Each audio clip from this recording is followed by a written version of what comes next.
محافظ کی اگلی قسط میں دکھایا گیا کہ زوار زیب سے کہتا ہے کہ تم یہاں سے چلی کیوں نہیں جاتی؟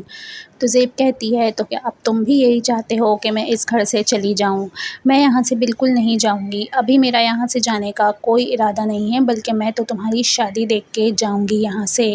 امید ہے تم اپنی دلہن کو بہت اچھا ویلکم دو گے۔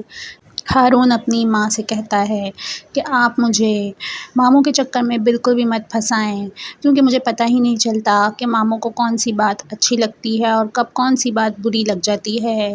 پچھلی قسط میں اس کی امی نے اسے آفس جانے کا اور اس کے ماموں کے تمام ایسوسیٹ سے ملنے کے لیے کہا تھا، تاکہ وہ جلد سے جلد ان کے آفس کی تمام باتوں کو سمجھ سکے اور ان کے بزنس پہ قبضہ کر سکے۔ زیب کی باتیں سن کر زوار ایک دم پریشان ہو جاتا ہے اور وہ کہتا ہے کہ تم میرے سر پر کب تک سوار رہو گی؟ تم یہاں سے چلی جاؤ، نہیں تو مجھے بہت مشکل پیش آئے گی، میری شادی ریشم سے ہونے والی ہے۔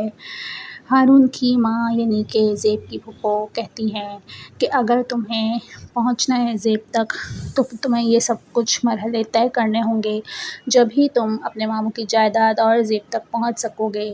میں چاہتی ہوں کہ یہ جائیداد کہیں نہیں جائے، میرے ابا کی اور میرا بیٹا اس کا صحیح حقدار ہے، انہی کو ملے۔